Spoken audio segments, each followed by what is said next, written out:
नमस्कार विद्यार्थी मित्र मैत्रिणींनो, केसागर पब्लिकेशनच्या केसागर करिअर अकॅडमी यूट्यूब चॅनलवरती तुमचं पुन्हा एकदा स्वागत आहे।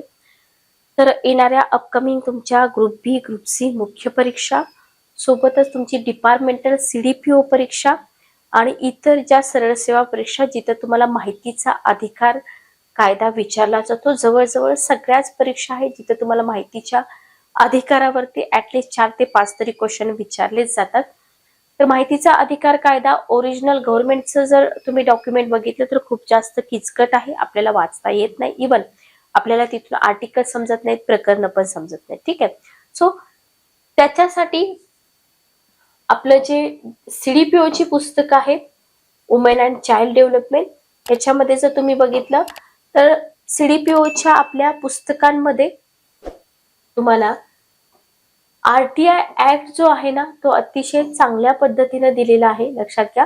जसं की महिला आणि बाल विकास गट ब चं पुस्तक आहे, याच्यामध्ये तुम्हाला आरटीआय ऍक्ट व्यवस्थित दिलेला आहे आणि तोच आज आपण इथे या लेक्चर मध्ये कव्हर करणार आहोत।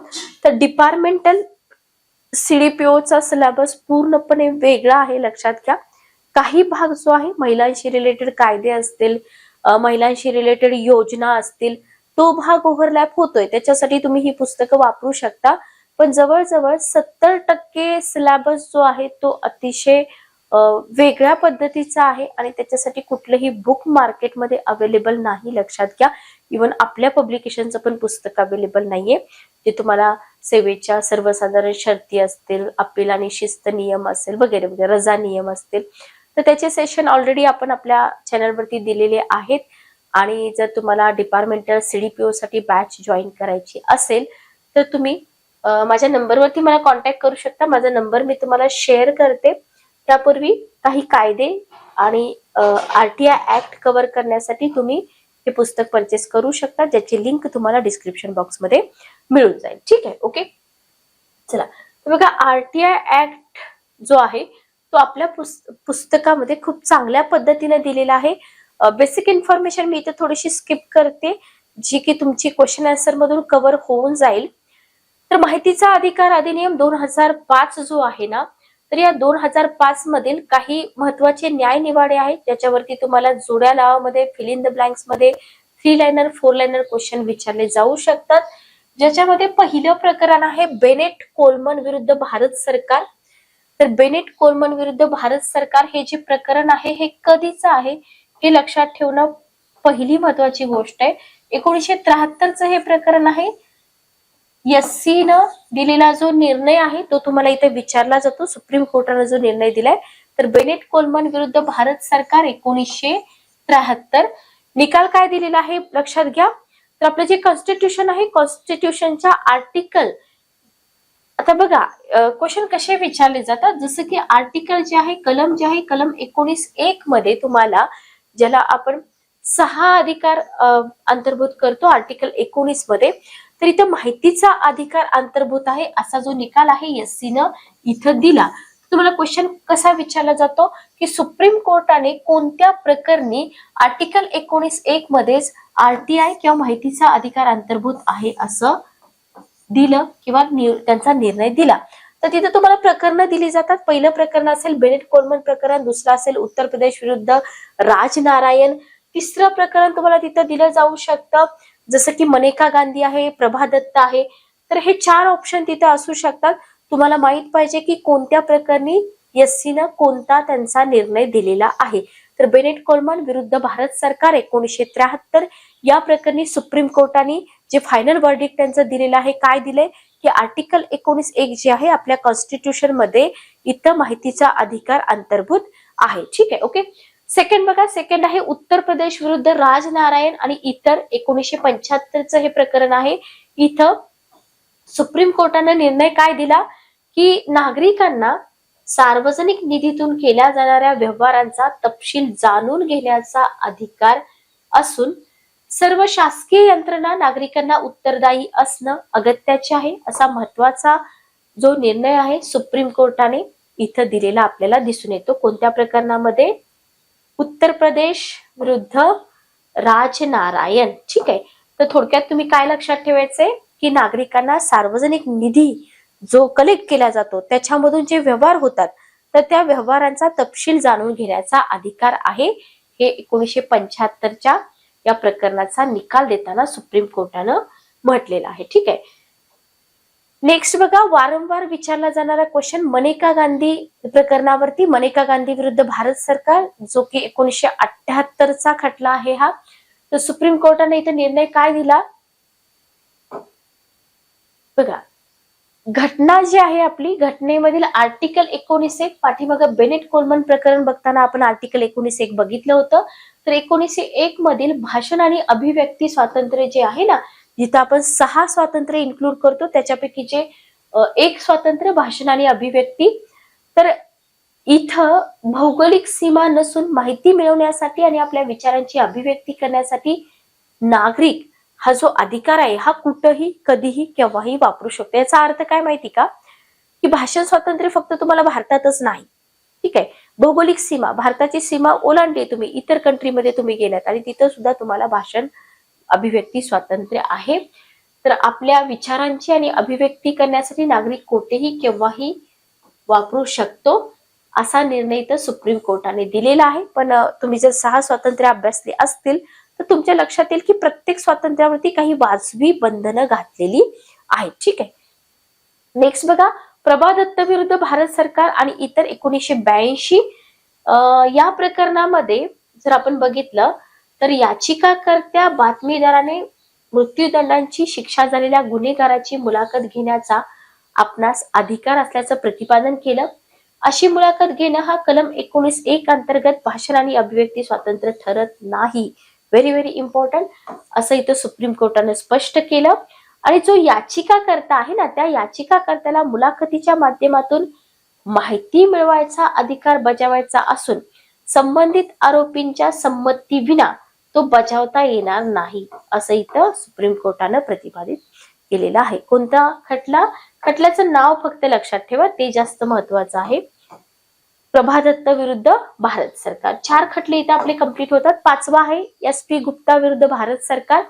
तर इथं SCनं निर्णय देताना काय सांगितलं, की माहिती राखून ठेवण्याच्या शासनाच्या व माहिती मागण्याच्या नागरिकांच्या हक्कांच्या एकत्रित अर्थ जर लावायचा असेल तर आर्टिकल 19(1) मध्ये नमूद करण्यात आलेल्या भाषण आणि अभिव्यक्ती स्वातंत्र्याच्या हक्कात माहिती अधिकार ही समाविष्ट असून हा हक्क म्हणजे नागरिकांना असलेल्या माहितीच्या अधिकाराची हमी होय. म्हणजे इथं 19(1) शी रिलेटेडच सगळी प्रकरणं आहेत, भले ते बेनेट कोलमन प्रकरण असू द्या किंवा प्रभा दत्त प्रकरण असू द्या किंवा इतर प्रकरण असू द्या. ठीक आहे. ओके. 6वं प्रकरण आहे इंडियन एक्सप्रेस न्यूजपेपर्स विरुद्ध भारत सरकार. आता इथून पुढचे जे प्रकरण आहेत ना, थोडेसे महत्वाचे नाही आहेत म्हणू शकता, पण एक सहज आपण इथं बघून घेऊया, कारण समजा चुकून विचारलं तर आपले मार्क्स इथं जायला नको. तर इथं इंडियन एक्सप्रेस न्यूजपेपर विरुद्ध सुप्रीम कोर्ट. इथं बघा, भाषण अभिव्यक्ती स्वातंत्र्याचा परामर्श घेताना सुप्रीम कोर्टानं काय केलं, माध्यमांना सर्व मार्गांनी माहिती मिळवण्याचा आणि ही माहिती प्रकाशित पण आणि प्रसारित पण करण्याचा हक्क असल्याचं इथं स्पष्ट केलेलं दिसून येतं. पण हे जे प्रकरण आहे हे परीक्षेमध्ये कधीच विचारलेलं नाहीये.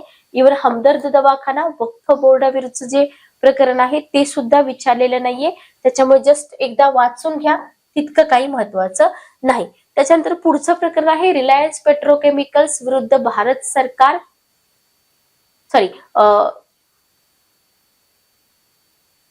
चला नेक्स्ट पार्ट कंटिन्यू करूया.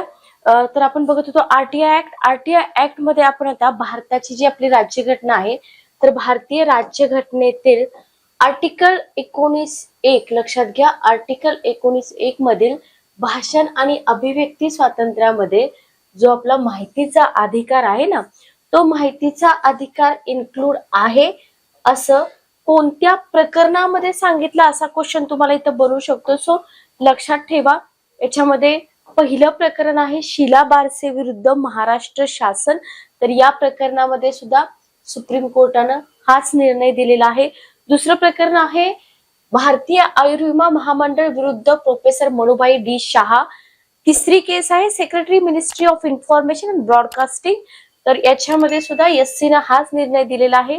चौथं प्रकरण आहे टाटा प्रेस लिमिटेड विरुद्ध महानगर टेलिफोन निगम लिमिटेड MTNL. तर इथं सुद्धा हाच निर्णय दिलेला आहे, दिनेश त्रिवेदी विरुद्ध भारत सरकार.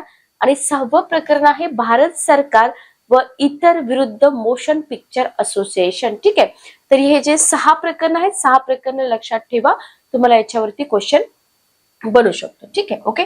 नेक्स्ट बघा, माहितीचा अधिकार अधिनियम. आता बेसिक इन्फॉर्मेशन आहे, बेसिक इन्फॉर्मेशन क्वेश्चन विचारले जातात, भले तुमची मेन्स असू द्या, तुमची डिपार्टमेंटल परीक्षा असू द्या किंवा इतर कोणतीही परीक्षा जिथे तुम्हाला आरटीआय ऍक्ट विचारला जातो. तर बघा, माहितीचा अधिकार अधिनियम 2005 जो आहे ना, तर तो जम्मू काश्मीर वगळता उर्वरित भारतास लागू होता. त्यावेळी आता जम्मू काश्मीर हा जो भाग आहे किंवा लडाख वगैरे इतर जे भाग आहेत इथं लागू आहे का नाही, मला कमेंट बॉक्स मध्ये नक्की सांगा. करंट इन्फॉर्मेशन तुम्हाला किती आहे थोडासा आपण इथं बघूया. ठीक आहे, तर इथं बघा 2005 ला हा लागू झाला वगैरे, हे सोपे क्वेश्चन आहेत. सध्या तरी एवढे सोपे क्वेश्चन विचारत नाहीत. तुम्हाला आर्टिकल विचारलं जाऊ शकतं. आर्टिकल 3 इथं हा जो अधिनियम आहे, तर या अधिनियमाच्या कोणत्या कलमामधील तरतुदीनुसार, पुन्हा एकदा रिपीट करते मी, कोणत्या कलमामधील तरतुदीनुसार हा जो अधिकार आहे देशातील सगळ्या नागरिकांना माहिती मिळवण्याचा हक्क देतो, तर कलम 3 नुसार. ठीक आहे, म्हणजे डायरेक्ट आर्टिकल वरती क्वेश्चन विचारले जातात, फॅक्च्युअल राहतात, त्याच्यामुळे डिफिकल्टी लेवल जास्त राहते. आता हे जे राईट टू इन्फॉर्मेशन ऍक्ट आला, त्याच्या मागची पार्श्वभूमी काय आहे किंवा इथं प्रयत्न कोणी केलेले आहे किंवा याच्यामध्ये कॉन्ट्रीब्युशन कोणाचं आहे ते थोडक्यात आपण बघूया. तर आपले जे घटनाकार होते, ज्यांनी आपली घटना बनवली, तर लोकशाही व्यवस्था आहे. या लोकशाही व्यवस्थेमध्ये नागरिकांच्या मूलभूत, आता आपण फंडामेंटल राईट्स, त्याच्यानंतर मार्गदर्शक तत्वे, त्याच्यानंतर तुमची जी काही कर्तव्य असतील सगळं आपण अभ्यासतो. याच्यामध्ये जे फंडामेंटल राईट्स आहेत ना, त्यांना खूप जास्त इम्पॉर्टन्स आहे, बरोबर. म्हणूनच त्यांनी काय केलं, राज्यघटनेमध्ये मूलभूत हक्कांचा समावेश केला होता. ओके, पण झालं काय माहिती का, इथं फंडामेंटल राईट्सचा जरी समावेश असला तरी राज्यघटनेची अंमलबजावणी सुरू होऊन काही वर्ष झाल्यानंतर सुद्धा माहितीच्या अधिकाराशी संबंधित कोणी इथं जास्त आग्रह केलेला दिसून आला नाही. ठीक आहे, ओके. म्हणजे सर्वसामान्य लोकांच्या दृष्टीनं हा जो हक्क आहे, माहितीचा अधिकार, हा खूप महत्वाचा आहे, लक्षात घ्या. पण हे कुणाच्या लक्षात नाही आले. म्हणजे आपल्याला असं वाटतं की कॉन्स्टिट्यूशन मध्ये मूलभूत हक्क दिलेत, पण जरी मूलभूत हक्क दिले असले तरी राईट टू इन्फॉर्मेशन ऍक्ट हा खूप मोठा हक्क आहे, याचा इथं खूप जास्त दिवस विचार झालेला दिसून येत नाही. पण शेवटी काय होतं, शेवटी काही समाज सुधारक असतील, काही विचारवंत असतील, त्यांनी या माहितीच्या अधिकाराचं इम्पॉर्टन्स ओळखलं आणि हा अधिकार लोकांना मिळवून देण्यासाठी भारत सरकारने कायदा करावा अशी मागणी इथे झालेली आपल्याला दिसून येते. आणि आपल्या सरकारने नेहमीप्रमाणे सुरुवातीला काय केलं, मागणीची फारशी दखल घेतली नाही. तेव्हा या प्रश्नाकडे सरकारचं लक्ष वेधून घेण्यासाठी काय करावं लागलं, इथं आंदोलन करावं लागलं. आपल्याला माहित आहे याच्यामध्ये सगळ्यात जास्त नाव येतं अण्णा हजारे यांचं, पण त्यांच्या सोबतच अरुणा रॉय यांचं नाव सुद्धा विसरू नका.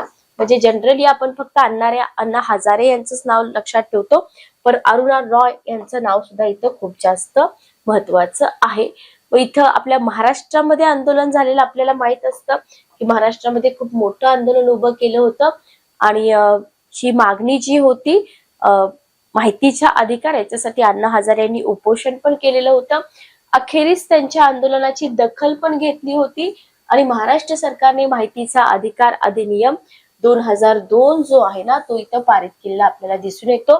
पुढे इसवी सन 2005 मध्ये काय झालं, सेंटरनं संपूर्ण देशासाठी हा अधिकार दिला आणि महाराष्ट्र शासनाचा जो 2002 चा कायदा होता, हा पॉइंट खूप जास्त इम्पॉर्टंट आहे, लक्षात घ्या.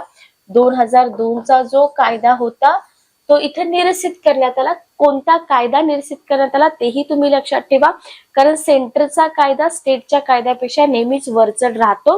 नागरिकांना माहितीचा अधिकार देणारा पहिला कायदा कोणत्या राज्यामध्ये करण्यात आला, व्हेरी व्हेरी इम्पॉर्टंट. उत्तर आहे तमिळनाडू, 1997. त्याच्यानंतर विविध राज्यांनी काय केलं, स्वतःचे अधिकाराचे कायदे पारित केले. राज्यांची नावं आणि कायदे त्यांनी कधी पारित केले याचा सिक्वेन्स जो आहे तो तुम्हाला विचारला जाऊ शकतो. भले क्रम विचारला नाही तरी तुम्हाला डायरेक्ट डेट आणि राज्यांची नावं देऊन विचारलं जाऊ शकतं. तर इथं तुम्हाला आपल्या पुस्तकामध्ये एक चार्ट दिलेला आहे. गोव्यामध्ये हा कायदा पारित झाला होता 1997 ला. त्याच्यानंतर राजस्थानमध्ये 2000 ला, कर्नाटकमध्ये 2000 ला, दिल्लीमध्ये 2001 ला,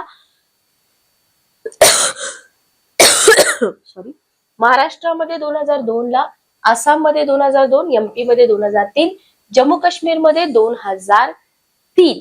लक्षात ठेवा. Okay, clear. तर हा जो चार्ट आहे आपल्यासाठी इम्पॉर्टंट आहे. फक्त महाराष्ट्राचंच लक्षात ठेवून चालणार नाही. पहिलं स्टेट, दुसरं स्टेट, ऍटलीस्ट 4-5 स्टेट तरी तुम्ही लक्षात ठेवा. आता हा जो अधिनियम आहे, या अधिनियमातले आर्टिकल्स तुम्हाला विचारले जातात एक्झाम मध्ये. तर अधिनियमाचं कलम 2 जे आहे, आर्टिकल 2F, याला मी 1 नंबर देते. अधिनियमाच्या डॅश डॅश मध्ये किंवा अधिनियमाच्या कोणत्या कलमामध्ये माहितीची व्याख्या दिलेली आहे. पहिला क्वेश्चन इथं आपला बनतो की अधिनियमाच्या कोणत्या कलमामध्ये माहितीची व्याख्या दिलेली आहे. लक्षात घ्या. तर अधिनियमाचा जो आर्टिकल 2F आहे त्याच्यामध्ये माहितीची व्याख्या दिली. हा झाला तुमचा पहिला क्वेश्चन. तुमचा दुसरा क्वेश्चन राहतो की या व्याख्येनुसार, म्हणजे माहितीच्या व्याख्येनुसार, माहितीचा अर्थ कोणत्या स्वरूपातील साहित्य, म्हणजे माहितीमध्ये खालीलपैकी कोणकोणत्या स्वरूपातील साहित्य इन्क्लूड होतं, असाही क्वेश्चन तुम्हाला विचारला जाऊ शकतो. ज्याच्यामध्ये पहिला ऑप्शन असेल तुमचा अभिलेख, दुसरा दस्तऐवज, तिसरा मेमोज असेल, ईमेल आहे, अभिप्राय आहे, सूचना, प्रसिद्धी पत्रके, परिपत्रके, आदेश, रोजवया, संविदा, अहवाल, कागदपत्रे, नमुने, प्रतिमाने, कोणत्याही इलेक्ट्रॉनिक स्वरूपातील आधार सामग्री आणि त्यावेळी अंमलात असलेल्या अन्य कोणत्याही कायद्यान्वये सार्वजनिक प्राधिकरणास मिळवता येईल अशी कोणत्याही खाजगी निकायाशी संबंधित माहिती. तर यांचा सगळ्यांचा समावेश कशामध्ये होतो? माहितीमध्ये होतो. लक्षात ठेवा. Okay, clear. तर आर्टिकल 2F लक्षात ठेवा. आणि आर्टिकल 2F मध्ये जी माहितीची व्याख्या दिली, त्या व्याख्येमध्ये माहितीमध्ये कोणकोणती सामग्रीचा समावेश आहे हे तुम्हाला इथं लक्षात ठेवायचं आहे. त्याच्यानंतर दुसरा आर्टिकल येतं, आर्टिकल 2I. ठीक आहे. तुम्ही काय करू शकता, तुम्ही एक चार्ट बनवा. चार्ट मध्ये एका साईडला तुम्ही आर्टिकल लिहा आणि एका साईडला तरतुदी लिहा. तर इथं क्वेश्चन नंबर 2 करूया आपण. Article 2I. आर्टिकल 2I मध्ये काय केलेलं आहे? अभिलेखाची व्याख्या दिली. तर पुन्हा एकदा मी रिपीट करते, आर्टिकल 2F मध्ये माहितीची व्याख्या आहे. आर्टिकल 2I मध्ये तुम्हाला इथं अभिलेखाची व्याख्या, कन्फ्युज होऊ नका. आणि या व्याख्येनुसार अभिलेखामध्ये कोणत्या बाबींचा समावेश होतो? तर काय होतं, आपण करताना करतो पण एक्झाम मध्ये थोडंसं कन्फ्युजन होऊ शकतं जर परफेक्शन नसेल आणि वारंवार तुमच्या रिव्हिजन नसतील तर. तर बघा, अभिलेखामध्ये कोणताही दस्तऐवज, हस्तलिखित फाईल यांचा समावेश होतो. लक्षात आलं. त्याच्यानंतर अभिलेखामध्ये एखाद्या दस्तऐवजाची कोणतीही मायक्रोफिल्म आहे, त्याच्यानंतर त्याचं प्रतिरूप, प्रत आहे, त्याचा समावेश होतो. त्याच्यानंतर मायक्रोफिल्म मध्ये संग्रहित केलेल्या प्रतिमेची किंवा प्रतिमेची नक्कल, ज्याला आपण कॉपी म्हणतो, बरोबर. ओके. संगणकाद्वारे किंवा कोणत्याही अन्य उपकरणाद्वारे तयार केलेले कोणतेही अन्य साहित्य, तर याचा समावेश आपल्याला इथं अभिलेखामध्ये झालेला दिसतो. आर्टिकल लक्षात ठेवा, आर्टिकल विसरू नका, 2I. ठीक आहे, कलम 2I. त्याच्यानंतर बघा, माहितीचा अधिकार. तर या अधिनियमाच्या आर्टिकल 2J मध्ये माहितीच्या अधिकाराची व्याख्या दिली. तर माहितीची व्याख्या याच्यासाठी कलम वेगळा आहे आणि माहितीच्या अधिकाराची व्याख्या याच्यासाठी आर्टिकल वेगळा आहे. लक्षात ठेवा. आणि ही जी डेफिनेशन आहे माहितीच्या अधिकाराची, जी तुम्हाला आर्टिकल 2J मध्ये दिलेली आहे, तर त्या व्याख्येनुसार माहितीचा अधिकार म्हणजे काय? कोणत्याही सार्वजनिक प्राधिकरणाकडे, आता याच्यामध्ये इम्पॉर्टंट कीवर्ड कोणता येतो? सार्वजनिक प्राधिकरण. तर कोणत्याही सार्वजनिक प्राधिकरणाकडे असलेली किंवा त्याच्या नियंत्रणात असलेली व या अधिनियमान्वये मिळवता येण्याजोगी माहिती मिळवण्याचा अधिकार होय. व्हेरी व्हेरी इम्पॉर्टंट आहे. अशी तुम्हाला डेफिनेशन ही विचारली जाऊ शकते, कलम 2J. लक्षात आलं. तर आता हा जो अधिकार आहे ज्याची डेफिनेशन आपल्याला कलम 2J मध्ये दिलेली आहे, लक्षात घ्या. तर या अधिकारामध्ये एखादं काम, दस्तऐवज, अभिलेख याची पाहणी करण्याचा, दस्तऐवजांच्या किंवा अभिलेखांच्या टिप्पण्या किंवा उतारे वा प्रमाणित प्रती घेण्याचा, Diskit, floppy, tape, video cassette यांसारख्या इलेक्ट्रॉनिक प्रकारातील माहिती मिळवण्याच्या, आणि जेव्हा अशी माहिती संगणकात किंवा तत्सम उपकरणात साठवलेली असेल तेव्हा त्यांच्या प्रिंट आउट्स मिळवण्याचा अधिकाराचा समावेश होतो. तर याच्यामध्ये तुम्हाला माहितीच्या अधिकारामध्ये कोणत्या अधिकाराचा समावेश होतो असा क्वेश्चन बनवू शकतो. तुम्ही जर प्रिव्हियस इयरचे क्वेश्चन पेपर काढून बघितले मेन्सचे, ग्रुप बी मेन्स असेल, ग्रुप सी मेन्स असेल, किंवा ज्याच्या एक्झाम जिथं तुम्हाला माहितीचा अधिकार विचारला जातो अशा सगळ्याच ठिकाणी तुम्हाला हे सगळे ऑप्शन दिसून येतील. ओके, नेक्स्ट आहे केंद्रीय माहिती आयोग. केंद्रीय माहिती आयोग आणि राज्य माहिती आयोग अगेन इम्पॉर्टंट पार्ट आहे, एक्झाम मध्ये विचारला जातो. तर बघा, केंद्रीय माहिती आयोगाचं गठन करण्याबाबतच्या ज्या तरतुदी आहेत ना, त्या कोणत्या कलमामध्ये दिलेत ते आधी आपल्याला माहित पाहिजे. या अधिनियमामध्ये केंद्रीय आयोगाचं गठन झालं पाहिजे अशा तरतुदी दिलेल्या आहेत कलम 12 मध्ये. लक्षात आलं? कशामध्ये दिलेत? कलम 12 मध्ये. व तुम्हाला विचारलं जातं की हा जो केंद्रीय माहिती आयोग आहे याच्यामध्ये किती पर्सन आहेत, किंवा हा एक निगम निकाय आहे का, वगैरे वगैरे. ठीक आहे. तर बघा, याच्यामध्ये जर आपण बघितलं जास्तीत जास्त केंद्रीय मुख्य माहिती आयोग याला वगळून बरं का, केंद्रीय माहिती आयुक्त आणि जास्तीत जास्त 10 इतके अन्य केंद्रीय माहिती आयुक्त, म्हणजे टोटल किती झाले? 11. लक्षात घ्या, जास्तीत जास्त 10. ओके. तर इथं केंद्रीय माहिती आयोग हा एक निकाय असून निकाय गठीत करण्याचा अधिकार कोणाला असतो? सिंपल आहे, निकाय गठीत करण्याचा जो अधिकार आहे कलम 12(1) नुसार, कलम 12(1) नुसार हे गठीत करण्याचा अधिकार सेंटरलाच असतो. लक्षात घ्या. ओके, फक्त तुम्ही टोटल लक्षात ठेवा, जास्तीत जास्त 10 इतर केंद्रीय माहिती आयुक्त आणि एक मुख्य माहिती आयुक्त. ठीक आहे. ओके, म्हणजे टोटल 11 झाले. सेकंड पॉइंट बघा, पंतप्रधान जे असतात ना, समितीचे पदसिद्ध अध्यक्ष असतात. लक्षात ठेवा, पंतप्रधान समितीचे पदसिद्ध अध्यक्ष. लोकसभेतील विरोधी पक्षनेता, व्हेरी व्हेरी इम्पॉर्टंट, पंतप्रधानांनी नॉमिनेट केलेला एक केंद्रीय कॅबिनेट मंत्री पण तिथं असतो आणि यांच्या मिळून बनलेल्या समितीच्या शिफारशीनुसार, लक्षात घ्या, यांची एक समिती बनते. ओके, आणि ही समिती काय करते? ही समिती ज्या शिफारशी करेल त्याच्यानुसार आर्टिकल 12(3) मधील तरतुदी अन्वय काय होतं?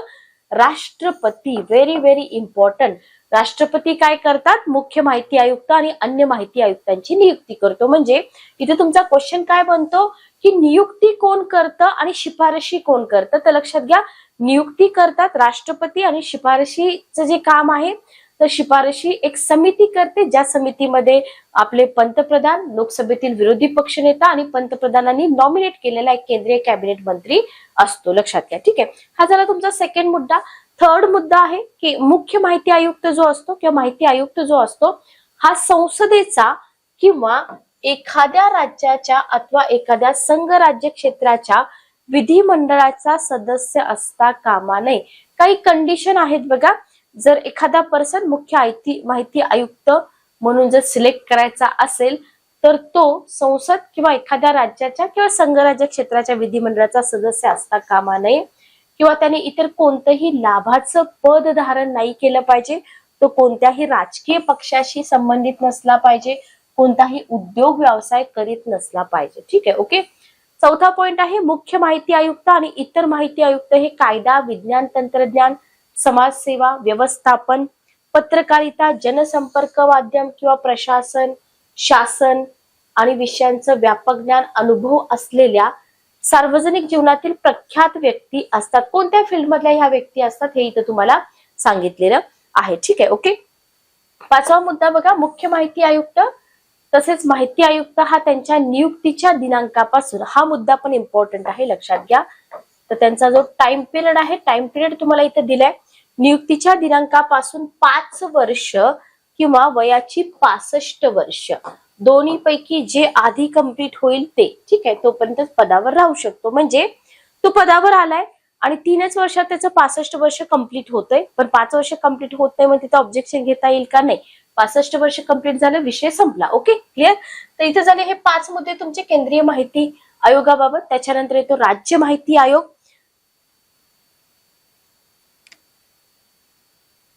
चला बघा, राज्य माहिती आयोग हा पण एक निकाय आहे. अधिनियमातील कोणत्या कलमानुसार हा निकाय गठीत करण्याचा अधिकार आर्टिकल 15(1) अन्वये हा निकाय गठीत करण्याचा अधिकार कोणाला आहे? राज्य शासनाला आहे. लक्षात ठेवा, राज्य माहिती आयोगामध्ये राज्याचा मुख्य माहिती आयुक्त आणि जास्तीत जास्त 10 इतके अन्य माहिती आयुक्त यांचा समावेश असतो. ठीक आहे, ओके. मुख्यमंत्री जे आहेत, विधानसभेतील विरोधी पक्षनेता, मुख्यमंत्र्यांनी नॉमिनेट केलेला एक कॅबिनेट मंत्री. सेम जसं आपण तिकडे केंद्रीय माहिती आयोगाबाबत बघितलं तसंच आहे. इथं फक्त मुख्यमंत्री, विधानसभा आणि मुख्यमंत्र्यांनी नॉमिनेट केलेला एक कॅबिनेट मंत्री. ठीक आहे, यांची समिती बनते, समिती शिफारस करते आणि समितीच्या शिफारसीनुसार आर्टिकल 15(3) मधील तरतुदी अन्वये, आर्टिकल लक्षात ठेवा, आर्टिकल विसरू नका, या तरतुदीनुसार राज्यपाल जे असतात ना, ते राज्याच्या मुख्य माहिती आयुक्ताची आणि इतर माहिती आयुक्त जे आहेत ना त्यांची नियुक्ती करतात. जसं सेंटरमध्ये राष्ट्रपती नियुक्ती करत होते, तसं स्टेटमध्ये कोण नियुक्ती करतात? राज्यपाल नियुक्ती करतात. ठीक आहे, ओके, क्लिअर, समजलं का बघा इथपर्यंत. नेक्स्ट पार्ट आहे तुमचा, याच्यामध्ये राज्याचा मुख्य माहिती आयुक्त आणि इतर माहिती आयुक्त कोणत्या फील्ड मधले पाहिजेत? एकतर कायदा, विज्ञान, तंत्रज्ञान, समाजसेवा, व्यवस्थापन, पत्रकारिता, जनसंपर्क माध्यम, प्रशासन, शासन या विषयांचं व्यापक ज्ञान आणि अनुभव असलेल्या सार्वजनिक जीवनातील प्रख्यात व्यक्ती असतात. लक्षात घ्या, राज्याचा मुख्य माहिती आयुक्त किंवा राज्य माहिती आयुक्त हा संसदेचा किंवा एखाद्या राज्याचा अथवा संघराज्य क्षेत्राच्या विधिमंडळाचा सदस्य असता कामा नये. हे मुद्दे आपण पाठीमागं पण बघितलेले आहेत. तसेच त्याने इतर कोणतं पण लाभाचं पद नाही धारण केलं पाहिजे, कोणत्याही राजकीय पक्षाशी संबंधित नसला पाहिजे आणि कोणताही उद्योगधंदा अथवा व्यवसाय करीत नसला पाहिजे. वयाची अट 65 वर्ष किंवा 5 वर्ष सेम आहे, जसं सेंटरमध्ये आहे तसंच इथं स्टेटमध्ये आपल्याला दिलेलं आहे. काहीही इथं बदल नाही. ठीक आहे, ओके. हे झालं तुमचं केंद्रीय माहिती आयोग, राज्य माहिती आयोग. आता तुम्हाला या अधिनियमातील काही महत्वाची कलम आणि तरतुदी करायच्या आहेत, ज्या एक्झाम मध्ये आपल्याला विचारल्या जाऊ शकतात. ज्याच्यामध्ये आहे माहितीचा अधिकार अधिनियम 2005. याच्यामध्ये महत्वाची कलम नमूद केलेली आहेत. तर सार्वजनिक प्राधिकरणावरील अबंधने, याला 1 नंबर द्या, सार्वजनिक प्राधिकरणावरील अबंधने. तर याच्यामध्ये बघा आर्टिकल 4(1)(a) याला IMP करा. आर्टिकल 4(1)(a) याच्यामधल्या तरतुदीनुसार प्रत्येक सार्वजनिक प्राधिकरण जे असतं ना, तर या प्रत्येक सार्वजनिक प्राधिकरणावरती हा जो अधिनियम आहे, ठीक आहे, या अधिनियमान्वये देण्यात आलेला माहितीचा अधिकार जो आहे तो मिळणं सोयीचं होईल अशा रीतीने आणि अशा स्वरूपामध्ये योग्य सर्व अभिलेख सूचीबद्ध करण्याची, त्यांची एक प्रॉपर सूची तयार करण्याची आणि त्यांचं संगणकीकरण करणं योग्य आहे. अशा सगळ्या अभिलेखांची वाजवी कालावधीमध्ये आणि साधन संपत्तीच्या उपलब्धतेनुसार काय केलं पाहिजे? संगणकीकरण केलं जात आहे, ऑलरेडी केलं जात आहे. आणि असे अभिलेख जे आहेत ना, ते पाहायला मिळणं सोयीचं व्हावं म्हणून संपूर्ण देशातील विविध प्रणालीमध्ये काय केलं आहे? नेटवर्क जोडलेलं आहे. ठीक आहे, लक्षात घ्या. तर हा आहे तुमचा पहिला मुद्दा किंवा पहिलं आर्टिकल जे महत्वाचं आहे की सार्वजनिक प्राधिकरणावरची अबंधनं काय आहेत की जी माहिती सर्वसामान्य नागरिकांना द्यायचे जे अभिलेख दाखवावे लागतात, तर ते आधी प्रॉपर पद्धतीने कलेक्ट करणं आणि ते संपूर्ण देशामध्ये एक प्रणाली राबवून ते नेटवर्कद्वारे एकमेकाला लिंक करणं, हे आहे आर्टिकल 4(1)(a). ठीक आहे, नेक्स्ट बघा, याच अधिनियमाच्या 4(1)(b) मध्ये तुम्हाला काय दिलेलं आहे? आर्टिकल 4(1)(b) मध्ये प्रत्येक प्राधिकरण जे आहे ना, तर या प्रत्येक प्राधिकरणाने हा अधिनियम अधिनियमित झाल्यापासून किती दिवसांच्या आत, लक्षात घ्या, किती दिवसांच्या आत, तर 120 दिवसांच्या आत, इथे मी लिहिते 120, तर 120 दिवसांच्या आत खालील माहिती प्रसिद्ध केली पाहिजे आणि त्यांनी त्याच्यानंतर दरवर्षी ती अपडेट पण केली पाहिजे. ओके, तर दरवर्षी अपडेट केली पाहिजे हे तुम्हाला विचारणार नाहीत, पण 120 दिवसाच्या आत हे तुम्हाला जे टाइम लिमिटेशन आहे ते विचारलं जाऊ शकतं.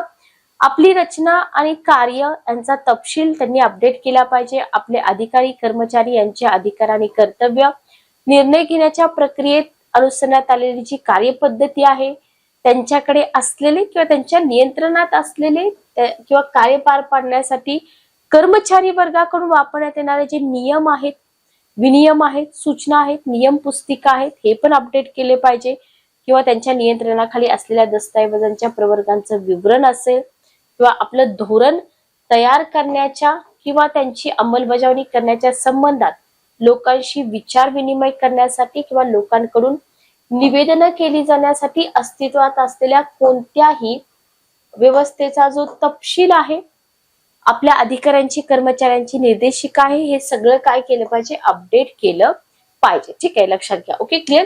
इव्हन जे इलेक्ट्रॉनिक स्वरूपामध्ये असलेली साधन सामग्री असेल वगैरे, किंवा जनमाहिती अधिकाऱ्यांची नावं असतील, पदनामं असतील, हे सगळं कसं केलं पाहिजे, वेळोवेळी अपडेट केलं पाहिजे. Okay, clear. त्याच्यानंतर आहे आर्टिकल 4(1)(c), कलम 4(1)(c). तर लक्षात घ्या, कलम 4(1)(c) मधील तरतुदीनुसार प्रत्येक सार्वजनिक प्राधिकरणाने ज्याच्यामुळे लोकांना बाधा पोहोचते, लक्षात घ्या, अशी महत्वाची धोरणं आखताना, निर्णय जाहीर करताना सर्व संबंधित वस्तुस्थिती प्रसिद्ध करणे आणि कलम 4(1)(d) मधील तरतुदीनुसार आपल्या प्रशासनिक किंवा न्यायिकवत निर्णयाबाबतची कारणे बाधित व्यक्तींना कळवणं अगत्याचं आहे. तर कलम 4(1)(c) आणि कलम 4(1)(d) व्यवस्थित लक्षात ठेवा. माहिती मिळवण्यासाठी लोकांना या अधिनियमाचा कमीत कमी आधार घ्यावा लागावा, यासाठी नियमित कालांतराने लोकांना इंटरनेटसह संपर्काच्या विविध साधनांद्वारे स्वतःहून माहिती पुरवण्यासाठी प्रत्येक सार्वजनिक प्राधिकरण सतत प्रयत्नशील राहील, असं अधिनियमाच्या कोणत्या कलमामध्ये दिले, कलम 4(2) मध्ये दिलेला आहे. ओके, सार्वजनिक प्राधिकरणाने उपरोक्त माहिती विस्तृत प्रमाणात आणि लोकांना सहजपणे उपलब्ध होईल अशा स्वरूपात आणि अशा रीतीने प्रसारित करावयास हवी. संबंधित माहिती केंद्रीय जनमाहिती अधिकारी किंवा राज्य जनमाहिती अधिकारी यांच्याकडे शक्यतो कोणत्या स्वरूपामध्ये, इलेक्ट्रॉनिक स्वरूपामध्ये मोफत विहित करण्यात येईल इतक्या मुद्रणाच्या खर्चा इतक्या किमतीच्या सहजपणे उपलब्ध केली पाहिजे. लक्षात घ्या. तर इथपर्यंत काही डाऊट असतील तर तुम्ही विचारू शकता, किंवा कमेंट बॉक्स मध्ये तुमचे जे डाऊट आहेत ते डाऊट तुम्ही टाकून ठेवू शकता. ठीक आहे. ओके, चला.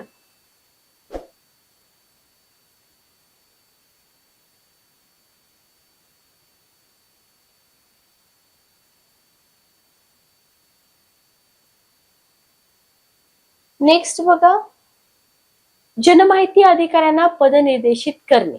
बघा, जनमाहिती अधिकाऱ्यांना पदनिर्देशित करण्याबाबतच्या ज्या तरतुदी आहेत त्या अधिनियमामध्ये कोणत्या कलमामध्ये दिलेत, कलम 5 मध्ये दिलेल्या आहेत, हे तुम्ही आधी लक्षात ठेवा.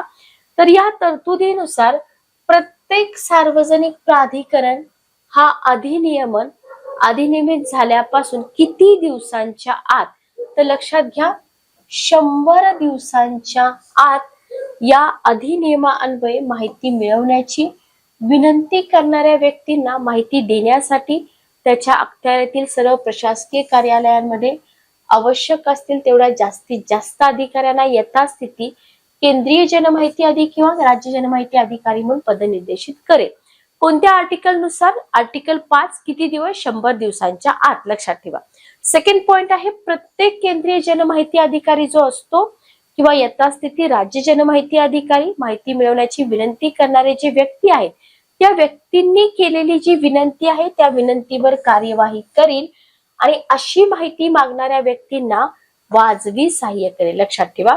तिसरा पॉइंट आहे, प्रत्येक केंद्रीय जनमाहिती अधिकाऱ्यास किंवा यथास्थिती राज्य जनमाहिती अधिकाऱ्यास त्याची किंवा तिची कर्तव्ये योग्य प्रमाणात पार पाडण्यासाठी किंवा तिला आवश्यक वाटेल अशा अन्य कोणत्याही अधिकाऱ्याचे सहाय्य इथं मागता येईल. लक्षात ठेवा. किती पॉइंट झाले आपले, 3 पॉइंट झाले. आर्टिकल 5 आपण बघत आहोत. ओके, नेक्स्ट बघा, माहिती मिळवण्याकरता विनंती.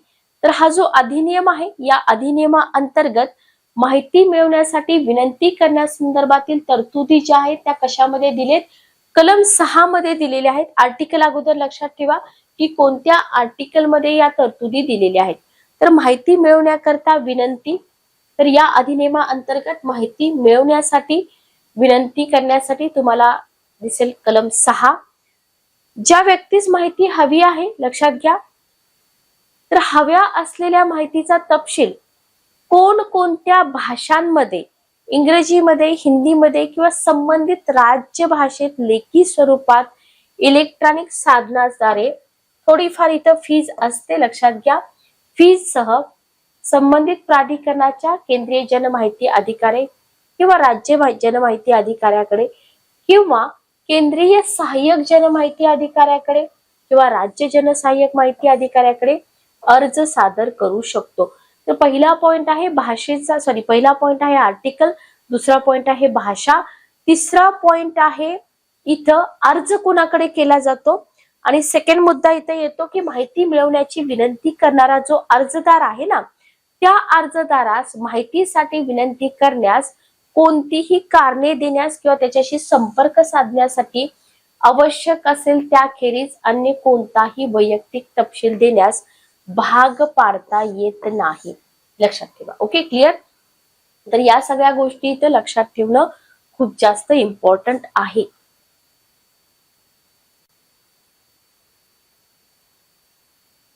चला नेक्स्ट पार्ट आपण कंटिन्यू करूया. विनंतीचा अर्ज जो आहे ना तो निकाली काढणे. बघा, माहितीच्या अधिकाराअंतर्गत माहिती मिळवण्यासाठी अर्जदाराने केलेला जो अर्ज आहे ना तो कशा प्रकारे निकाली काढावा या संदर्भातील तरतुदी अधिनियमाच्या कोणत्या कलमामध्ये दिलेत? अधिनियमाच्या कलम 7 मध्ये दिलेले आहेत.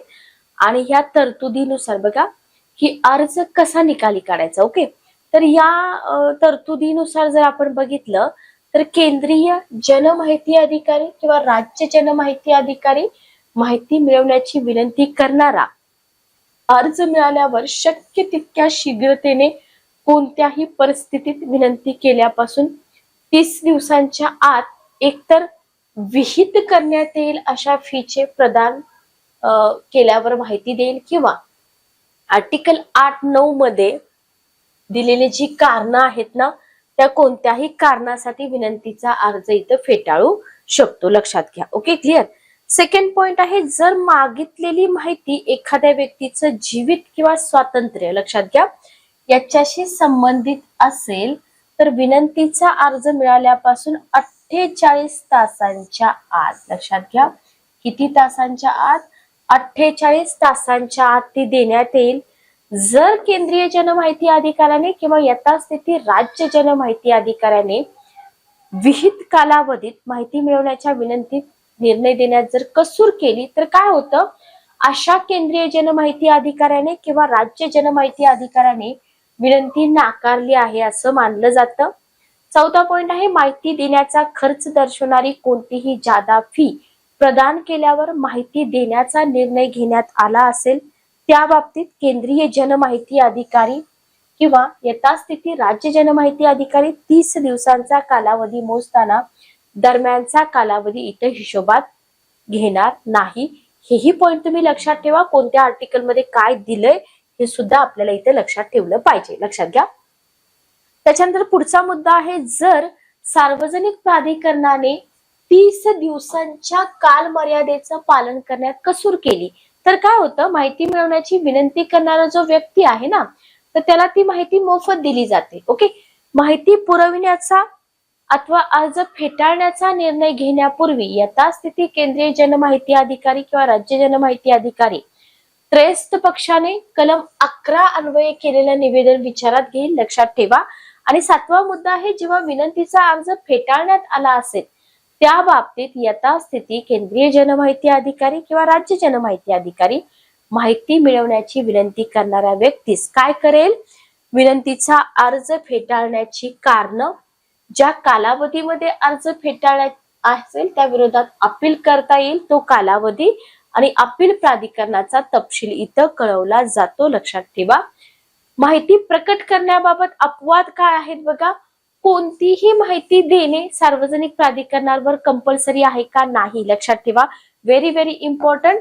तर इथं कोणतीही माहिती सार्वजनिक प्राधिकरणाला देणं बंधनकारक नाही किंवा कोणतीही माहिती द्यास सार्वजनिक प्राधिकरण नकार देऊ शकेल अशा बाबी कोणत्या आर्टिकल मध्ये दिलेत? आर्टिकल 8(1) मध्ये दिलेले आहेत. लक्षात ठेवा. आणि जी माहिती प्रकट केल्याने भारताच्या सार्वभौमत्वाला, भारताच्या एकात्मतेला, भारताच्या सुरक्षेला, युद्धतंत्र विषयक वैज्ञानिक किंवा आर्थिक हितसंबंधांना, परकीय राज्यांबरोबरच्या संबंधाला बाधा पोहोचेल किंवा अपराधाला चिथावणी मिळेल अशी माहिती कोणत्याही न्यायालयाने किंवा न्यायाधिकरणाने जी प्रकाशित करण्यास स्पष्टपणे मनाई केली आहे किंवा जी प्रकट केल्यामुळे न्यायालयाचा अवमान होऊ शकेल अशी माहिती, जी प्रकट केल्याने संसदेच्या किंवा राज्य विधानमंडळाच्या विशेषाधिकारांचा भंग होईल अशी माहिती, वाणिज्य क्षेत्रातील विश्वासार्हता, व्यावसायिक गुपिते ज्याला आपण ट्रेड सिक्रेट्स म्हणतो, इंटेलेक्च्युअल प्रॉपर्टी असेल यांचा समावेश असलेली जी माहिती प्रकट करणे व्यापक लोकहिताच्या दृष्टीने आवश्यक आहे अशी सक्षम प्राधिकरणाची खात्री पटली असेल त्या माहिती व्यतिरिक्त जी प्रकट केल्याने एखाद्या थर्ड पक्षाला स्पर्धात्मक स्थानाला हानी पोहोचेल अशी माहिती द्यायला नकार इथं दिला जाऊ शकतो, लक्षात घ्या. त्याच्यानंतर बघा, विविक्षित प्रकरणामध्ये माहिती देण्यास नकार देणं. आता इथं काय आहे माहिती का, लक्षात घ्या. तर थोडस ब्लर दिसतंय, मी तुम्हाला वाचून दाखवते. आर्टिकल 9 नुसार शासकीय माहिती अधिकारी जो आहे एखाद्या व्यक्तीच्या कॉपीराईटचं जर उल्लंघन होत असेल तर अशी माहिती पुरवायला नकार देऊ शकतो. कलम 9 लक्षात ठेवा. कलम 9 मध्ये असं म्हटलेलं आहे की एखादी माहिती पुरवण्याच्या विनंतीमुळे जर राज्याव्यतिरिक्त अन्य एखाद्या व्यक्तीच्या कॉपीराईटचं उल्लंघन होत असेल तर कलम 8च्या तरतुदींना बाधा न येऊ देता यथास्थिती केंद्रीय जनमाहिती अधिकाऱ्यास किंवा राज्य जनमाहिती अधिकाऱ्यास अशी माहिती पुरवण्याची विनंती नाकारता येईल. तर आर्टिकल लक्षात ठेवा, कॉपीराईटचं उल्लंघन होतं हे इथं लक्षात ठेवा. नेक्स्ट मुद्दा आहे लोकहितास्तव माहिती प्रकटनास संमती. लोकहितासाठी माहिती प्रकटनास संमती. आता हा मुद्दा काय आहे बघा, तर या अधिनियमान्वये विशिष्ट प्रकारची माहिती प्रकट करण्यास काय केलेलं आहे, प्रतिबंध करण्यात आलेला आहे. त्याच्यामुळं त्यामध्ये आणखी असंही स्पष्ट केलं आहे की जर माहिती प्रकट केल्याने साध्य होणारे लोकहित हे संरक्षित हितसंबंधास होणाऱ्या हानीपेक्षा अधिक असेल तर अशी माहिती प्रकट केली जाऊ शकते. Very very important. अधिनियमाचं कलम 8 जे आहे हे कलम 8 काय सांगतं, म्हणजे कलम 8 पोट कलम 2 लक्षात ठेवा. तरतूद अशी आहे की शासकीय गुपिते अधिनियम कधीचा आहे, तर हा सिक्रेट अधिनियम 1923चा आहे. तर याच्यानुसार अनुदेय असलेले कोणतेही अपवाद यांमध्ये काहीही अंतर्भूत असलं तरी माहिती प्रकट केल्याने साध्य होणारे लोकहित हे संरक्षित हितसंबंधास होणाऱ्या हानीपेक्षा अधिक असेल तर काय होतं, सार्वजनिक प्राधिकरण ती माहिती पाहण्यास परवानगी देऊ शकते. लक्षात घ्या. 20 वर्षांपूर्वी घडलेल्या घटनेची माहिती, लक्षात घ्या, एखादी घटना आहे ती घटना 20 वर्षांपूर्वी घडलीये, म्हणजे अशी घटना घडल्याला 20 वर्षांचा कालावधी उलटून गेलाय, तर अशा घटनेची माहिती एखाद्या व्यक्तीने मागितल्यास तिला ती माहिती पुरवली जाईल. इतकेच नव्हे तर अशी माहिती गोपनीय स्वरूपाची असेल तर ती उघड केली जाऊ शकेल, कारण 20 वर्ष उलटून गेल्यानंतर माहिती गोपनीय ठेवण्याची मुदत जी असते ना ती काय होते, संपून जाते. आणि असे मुद्दे इम्पॉर्टंट असतात एक्झाम साठी, लक्षात ठेवा. ठीक आहे, ओके. नेक्स्ट आहे, अशा कोणत्या संघटना आहेत ज्या संघटनांना हा अधिनियम जो आहे तो लागू होत नाही, माहित असायला पाहिजे आपल्याला. बघा, सरकारने स्थापन केलेल्या काही संघटना असतात त्या या अधिनियमाच्या कक्षेच्या बाहेर ठेवलेल्या आहेत. अशा संघटनांची नावं जी आहेत ना ती अधिनियमाच्या कोणत्या सूचीत दिलेत, दुसऱ्या सूचीमध्ये दिलेली आहेत. ठीक आहे. माहितीचा अधिकार अधिनियम कलम 24 पोट कलम 1 मध्ये त्या संबंधी पुढील प्रमाणे तरतूद करण्यात आली. आणि या अधिनियमात अंतर्भूत असलेली कोणतीही गोष्ट जी आहे ना ती दुसऱ्या अनुसूचित विनिर्देशित केलेल्या गुप्तवार्ता आणि सुरक्षा संघटना यांसारख्या केंद्र सरकारने स्थापन केलेल्या संघटनांना किंवा अशा संघटनांनी त्या सरकारला सादर केलेल्या कोणत्याही माहितीला लागू असणार नाही. लक्षात ठेवा. माहितीचा अधिकार अधिनियम 2005च्या दुसऱ्या अनुसूचित समाविष्ट करण्यात आलेल्या ज्या संघटना आहेत त्या इथे आपल्याला दिलेल्या आहेत, ज्याच्यामध्ये गुप्तवार्ता केंद्र ही जी लिस्ट आहे ही लिस्ट लक्षात ठेवा. गुप्तवार्ता केंद्र ज्या सेंटरने स्थापन केलेल्या संघटना आहेत बघा, मंत्रिमंडळ सचिवालयाची संशोधन व विश्लेषण शाखा, महसूल गुप्तवार्ता संचालनालय, केंद्रीय आर्थिक गुप्तवार्ता विभाग, अंमलबजावणी संचालनालय, अंमली औषधी द्रव्य नियंत्रण विभाग, विमान चालक संशोधन केंद्र, विशेष सरहद दल, सीमा सुरक्षा दल, केंद्रीय राखीव पोलीस दल, भारत तिबेट सीमा पोलीस, केंद्रीय औद्योगिक सुरक्षा दल, राष्ट्रीय सुरक्षा रक्षक, त्याच्यानंतर आसाम रायफल, विशेष सेवा विभाग, त्याच्यानंतर विशेष शाखा अंदमान निकोबार, लक्षद्वीप पोलीस. तर या सगळ्या संघटना आहेत, याला हा अधिनियम लागू होत नाही, लक्षात घ्या. त्याच्यानंतर नेक्स्ट पार्ट आहे, ज्या अनुसूची आहेत त्या अधिनियमाच्या, या अनुसूचीमध्ये सुधारणा करण्याचा केंद्राचा अधिकार. तर इथं समजा काही नव्या संघटनांचा समावेश करायचा तर कोण करू शकतं? सेंटरच करू शकतं, बरोबर. किंवा अनुसूचित समाविष्ट असलेल्या काही संघटनांना वगळायचा आहे तर हा अधिकार कोणाला आहे? सेंटरलाच आहे, लक्षात आलं. आणि या अधिनियमाच्या कलम 24 पोट कलम 2 मध्ये लक्षात घ्या काय म्हटलंय की केंद्र सरकारला राजपत्रातील अधिसूचनेद्वारे त्या सरकारने स्थापन केलेल्या अन्य कोणत्याही गुप्त वार्ता किंवा सुरक्षा संघटनांना अनुसूचीमध्ये समाविष्ट करून अगोदरच विनिर्दिष्ट केलेली एखादी संघटना आहे त्याला वगळून काय करता येतं? तिथं चेंजेस करता येतात, पण कुणाला? सेंटरला करता येतं. आणि सगळ्यात महत्वाचं म्हणजे असे जे काही चेंजेस होणार आहेत त्याची जी अधिसूचना आहे ना ती प्रसिद्ध झाल्यावर या ज्या संघटना आहेत ना याच्यामध्ये म्हणजे इथं अधिसूचना प्रसिद्ध झाल्यावरच हे इथं व्हॅलिड धरलं जातं की ही जी संघटना आहे वगळली आहे किंवा ही संघटना आहे याच्यामध्ये ऍड केलेली आहे. लक्षात आलं? क्लिअर? तर हा आहे अनुसूचीमध्ये सुधारणा करण्याचा सेंटरचा अधिकार. त्याच्यानंतर बघा राज्य सरकारबद्दल जर आपण इथं बोललं तर राज्य सरकारच्या काही संघटनांना हा अधिनियम लागू नसणे.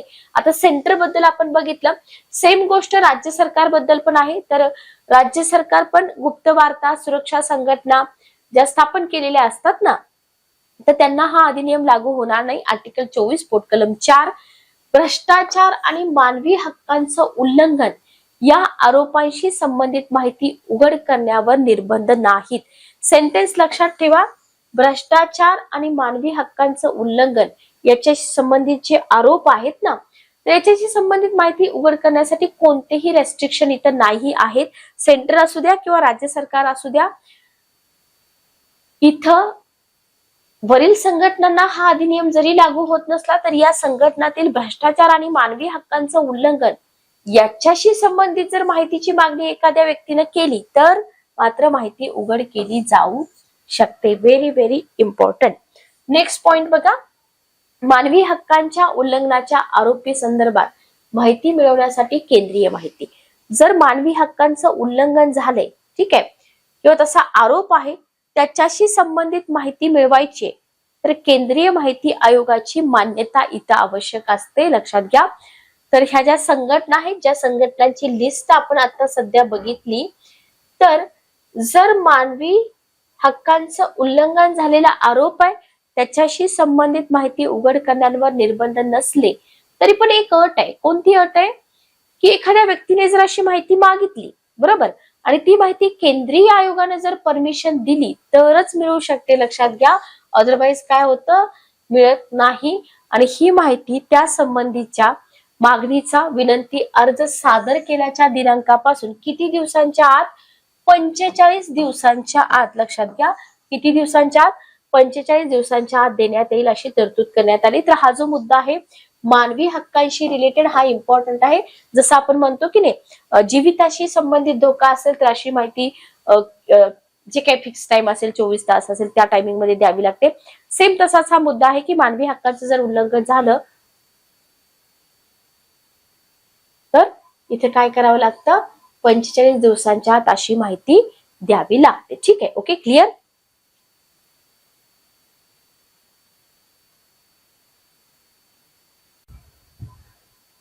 चला नेक्स्ट बघा.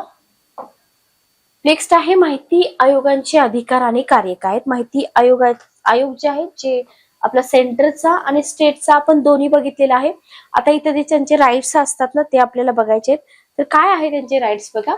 तर हा जो अधिनियम आहे ह्या अधिनियमाच्या तरतुदींना अधीन राहून कोणत्या व्यक्तींकडून केंद्रीय माहिती आयोग किंवा राज्य माहिती आयोग यांनी तक्रार स्वीकारणं आणि त्या तक्रारीची चौकशी करणं गरजेचं आहे, लक्षात घ्या. आणि हे कशामध्ये दिलंय? या अधिनियमाच्या आर्टिकल 18(1) मध्ये दिले. लक्षात आलं? तर माहिती स्वीकारली केली पाहिजे, तक्रार स्वीकारली गेली पाहिजे आणि त्या तक्रारीची चौकशी केली पाहिजे, हे कंपल्सरी आहे 18(1) नुसार.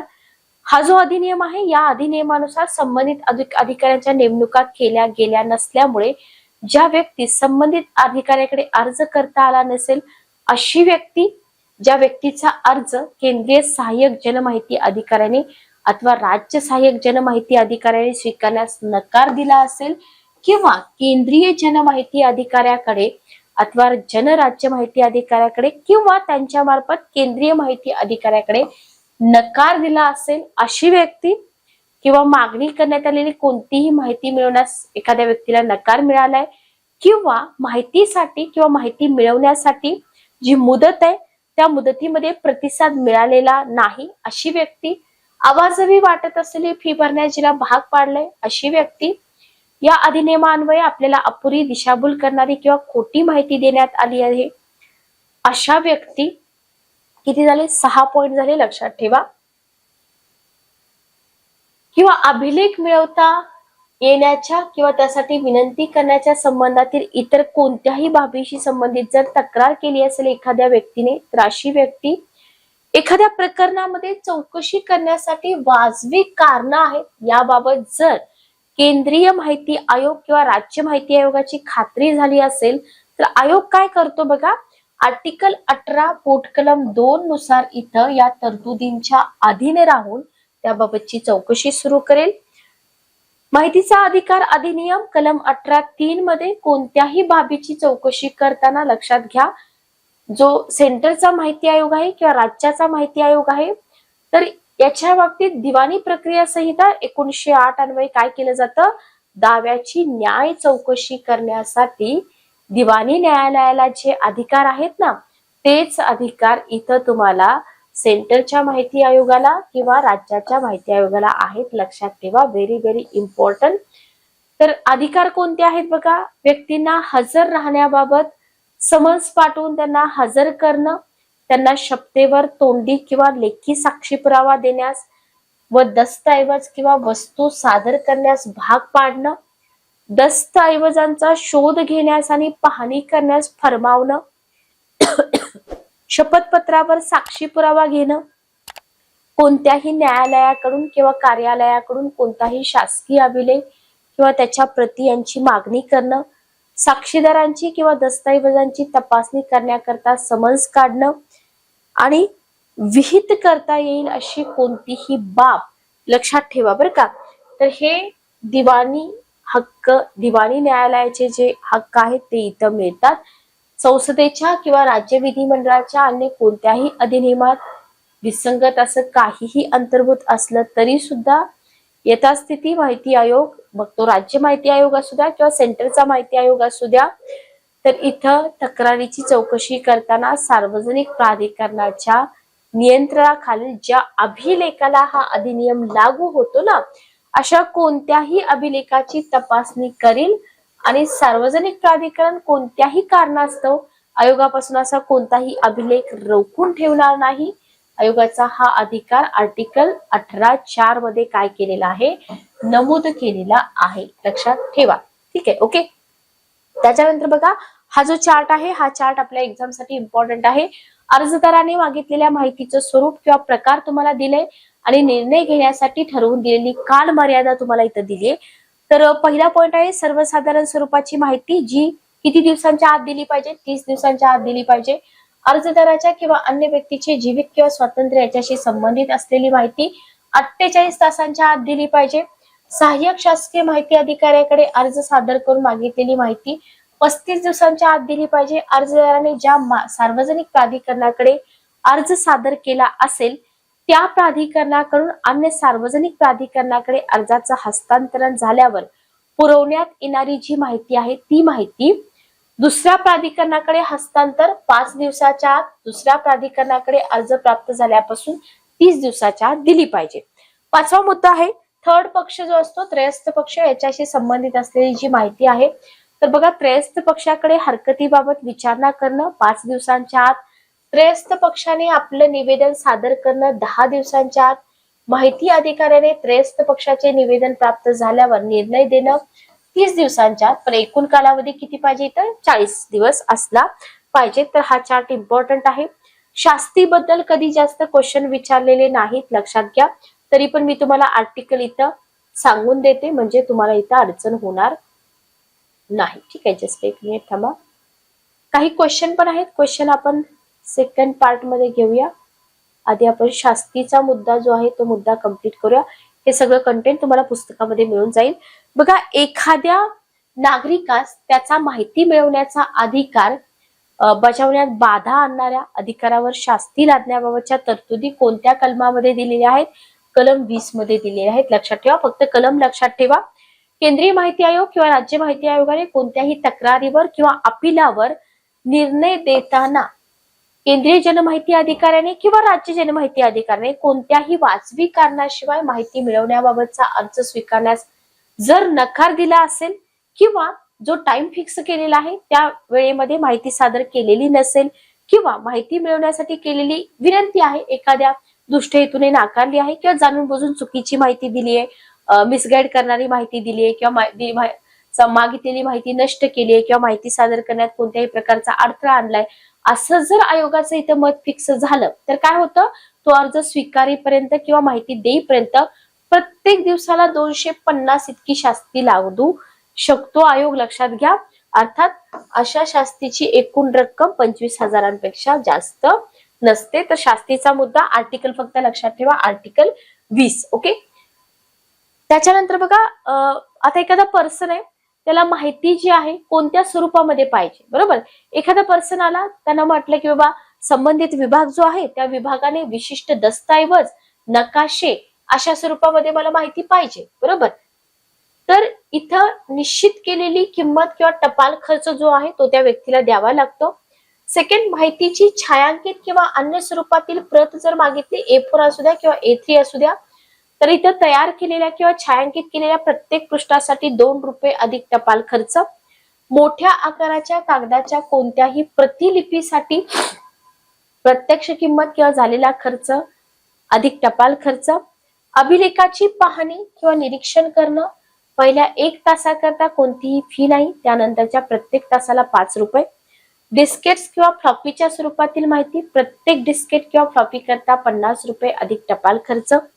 मुद्रित स्वरूपातील माहिती, अशा प्रकाशनासाठी निश्चित केलेली किंमत किंवा अशा प्रकाशनातील उताराच्या प्रत्येक छायांकित पृष्ठासाठी 2 रुपये अधिक टपाल खर्च. ठीक आहे. तर हे इथं तुम्हाला लक्षात ठेवायचं आहे, विचारलं जाऊ शकतं. Okay, clear.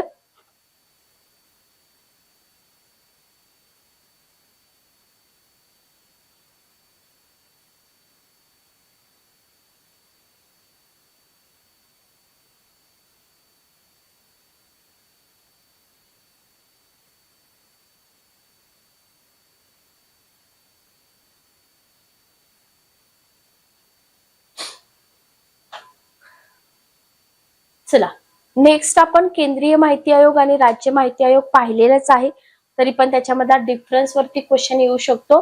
तर केंद्रीय माहिती आयोगामध्ये जर आपण बघितलं तर जी नियुक्ती आहे ती नियुक्ती कोण करतं, पंतप्रधानांच्या अध्यक्षतेखाली जी समिती नेमलेली असते ती समिती नियुक्ती करते, बरोबर. राज्य माहिती आयोग मुख्यमंत्र्यांच्या अध्यक्षतेखाली जी समिती कंडक्ट केलेली आहे ती समिती. त्याच्यानंतर पात्रता बघा, विज्ञान, कायदा, तंत्रज्ञान, समाजसेवा, व्यवस्थापन, पत्रकारिता, जनसंपर्क माध्यम, प्रशासन आणि शासन या विषयांचं व्यापक ज्ञान आणि अनुभव असलेल्या सार्वजनिक जीवनातील सुप्रसिद्ध व्यक्ती असावी. राज्य माहिती आयोग कायदा, विज्ञान, तंत्रज्ञान, समाजसेवा, व्यवस्थापन, पत्रकारिता, जनसंपर्क माध्यम किंवा प्रशासन व शासन या क्षेत्रातील तज्ज्ञ व अनुभवी व्यक्ती असावी. शपथ इथे जर बघितलं तर राष्ट्रपती किंवा राष्ट्रपतीद्वारे नियुक्त केलेल्या व्यक्ती समक्ष शपथ घ्यावी लागते. राज्याचा जर प्रश्न आला तिथे राज्यपाल किंवा राज्यपालांनी नेमलेल्या व्यक्तीसमोर शपथ घ्यावी लागते. ठीक आहे. ओके. कार्यकाळ बघा, केंद्रीय माहिती आयोग 5 वर्ष किंवा 65 वर्ष, जो आधी पूर्ण होईल तो. इथं पण सेम आहे, वयाची 65 किंवा 5 वर्ष. त्यागपत्र स्वतःच्या सहीनिशी लेखी स्वरूपामध्ये राष्ट्रपतींकडे, इकडं राज्यपालांकडे. समकक्ष, ह्यांचा दर्जा कोणाच्या समकक्ष असतो, सेंटरचे जे आयुक्त आहेत मुख्य निर्वाचन आयुक्ताच्या समकक्ष असतो आणि राज्याचे जे आहेत ना ते मुख्य सचिवासमान असतात. सदस्य संख्या 1+10 म्हणजे 11, पण 11 पेक्षा जास्त नाही. 1+10 म्हणजे 11 पेक्षा जास्त नाही. ठीक आहे. आता इथं वर्तमान फक्त एडिट करा, मला कमेंट बॉक्स मध्ये सांगा वर्तमान केंद्रीय माहिती आयोगाचे मुख्य आयुक्त कोण आहेत, सेंटरचे पण आणि स्टेटचे पण, आणि जी प्रिव्हियस लिस्ट आहे ती लिस्ट पण करून घ्या, क्वेश्चन विचारले जातात. चौकशी अधिकार, आरोपांची चौकशी करण्याचा अधिकार सुप्रीम कोर्टाला असतो, लक्षात घ्या. आरोपांची चौकशी करण्याचा अधिकार इकडं सुद्धा SC लाच असतो, HC ला नसतो. निलंबन जर बघितलं तर चौकशी चालू असताना निलंबित करण्याचा अधिकार राष्ट्रपतींना असतो का, असतो, आणि इकडं राज्यपालांना असतो. ओके, तर हे डिफरन्स करणारे जे मुद्दे आहेत ना, हे डिफरन्स करणारे मुद्दे आपल्याला इथे लक्षात ठेवावे लागतात. आणि इथं आपला जो थेरॉटिकल पार्ट आहे, जो महत्वाचा आहे, जो थोडासा किचकट आहे, तो सगळा आपण इथं कव्हर केलेला आहे. पुस्तकामध्ये तुम्हाला थेरी पार्ट संपल्यानंतर इथं हे लक्षात ठेवा म्हणून काही मुद्दे दिले, जसं की माहितीच्या अधिकाराचा अधिनियम कधी संमत झाला, 2005. भारतीय प्रजासत्ताकाच्या कितव्या वर्षी, 56व्या वर्षी. माहितीचा अधिकाराचा अधिनियम कोणत्या राज्याला लागू नाहीये, जम्मू काश्मीर. माहितीचा अधिकार अधिनियमाच्या कोणत्या कलमान्वये केंद्रीय माहिती आयोगाचे गठन करण्यात आलेले आहे, 12(1). केंद्रीय मुख्य माहिती आयुक्ताची व अन्य माहिती आयुक्तांची नियुक्ती करण्याचे अधिकार कोणाला आहेत, राष्ट्रपती. माहितीचा अधिकार अधिनियमाच्या कितव्या कलमातील तरतुदी अन्वये केंद्राच्या मुख्य माहिती आयुक्ताची आणि इतर माहिती आयुक्तांची नियुक्ती, आर्टिकल 12(3). कितव्या कलमान्वये राज्य माहिती आयोगाची रचना, 15(1). बरोबर. राज्यपाल नेमणूक करतात. हे सगळं मी तुम्हाला सांगितलंय, फक्त इथं काय केलंय, फॅक्च्युअल पॉइंट्स त्यांनी काढलेले आहेत. इथं तुम्हाला जनमाहिती अधिकारी पद निर्देशित करण्याची तरतूद कोणत्या कलमामध्ये दिली आहे, किंवा सार्वजनिक प्राधिकरणाकडे विनंती करण्यासाठी कलम 6(1) आहे. बरोबर. अर्जदाराने त्याला माहिती का हवी आहे याची कारण नमूद करणं आवश्यक आहे का, नाही, लक्षात घ्या. माहिती मिळवण्यासाठी विनंती करणाऱ्या व्यक्तीस तिला संबंधित माहिती का हवी आहे याची कारणे नमूद करावीत म्हणून भाग पाडू शकतं का प्राधिकरण, नाही. ठीक आहे, असं विधान केल्यास ते बरोबर आहे. ओके. केंद्रीय आणि राज्य स्तरावरील मुख्य माहिती आयुक्त आणि माहिती आयुक्त हे कायदा, विज्ञान तंत्रज्ञान, समाज सेवा, व्यवस्थापन, पत्रकारिता, जनसंपर्क माध्यम, प्रशासन, शासन. ओके, तर हे बरोबर आहे का, बरोबर आहे, या क्षेत्रातील असले पाहिजे. नेक्स्ट बघा, केंद्रीय माहिती आयोगाचे मुख्यालय मुंबई, महाराष्ट्र राज्य माहिती आयोगाचे मुख्यालय, केंद्रीय माहिती आयोगाचे मी तुम्हाला दिल्ली, ठीक आहे, राज्य मुंबई. पदाचा राजीनामा जर द्यायचा असेल कोणाकडे देतील, सेंटरचे राष्ट्रपतींकडे, राज्याचे राज्यपालांकडे. बरोबर. त्याच्यानंतर तुम्हाला केंद्राच्या मुख्य माहिती आयुक्तास अथवा अन्य माहिती आयुक्तांना पदावरून दूर करायचं झालं त्याच्यासाठी काय करावं लागतं, अधिनियमाच्या आर्टिकल 14 मध्ये ज्या तरतुदी आहेत ना त्या तरतुदींचं पालन करावं लागतं. सुप्रीम कोर्टाने राष्ट्रपतींच्या निर्देशानंतर चौकशी करून शापित झालेल्या गैरवर्तनाच्या किंवा असमर्थतेच्या कारणास्तव पदावरून दूर करण्याचा अभिप्राय दिल्यास राष्ट्रपती यथास्थिती केंद्रीय मुख्य माहिती आयुक्त किंवा अन्य माहिती आयुक्तास पदावरून कमी करू शकतो. 20 नंबरचा पॉइंट बघा, केंद्र शासनाचा माहितीचा अधिकार अधिनियम 2005 अस्तित्वात येण्यापूर्वी महाराष्ट्र शासनाने राज्य स्तरावरती कोणता अधिनियम संमत केला होता, कोणत्या वर्षी, 2002. ओके. अण्णा हजारे यांचा मुद्दा माहित आहे, तामिळनाडूचा मुद्दा तुम्हाला माहित आहे. तर असे काही महत्वाचे फॅक्च्युअल मुद्दे पुस्तकामध्ये तुम्हाला हे लक्षात ठेवा म्हणून दिलेले आहेत. आणि वस्तुनिष्ठ प्रश्न पण पुस्तकामध्ये आहेत जे आपण सेकंड पार्ट मध्ये घेणार आहोत. तर माहितीचा अधिकार अधिनियम प्रत्येक परीक्षेसाठी आहे, लक्षात घ्या. तुमची गट ब मुख्य असेल, गट क मुख्य असेल, डिपार्टमेंटल CDPO असेल किंवा तुमच्या इतर सरळ सेवेच्या एक्झाम असतील, तर सगळ्याच एक्झाम मध्ये right to information act include केलेला असतो. त्याच्यामुळे तुम्हाला हा अतिशय डिटेलपणे अभ्यासावाच लागतो. लेक्चर कसं वाटलं कमेंट करून नक्की सांगा. जर तुमच्या काही शंका असतील तर कमेंट बॉक्स मध्ये विचारू शकता. पुस्तक परचेस करण्यासाठी डिस्क्रिप्शन बॉक्स मध्ये तुम्हाला लिंक दिलेली आहे, त्या लिंक वरती जाऊन तुम्ही पुस्तकं परचेस करू शकता. भेटूया नेक्स्ट सेशन मध्ये. Good day, take care.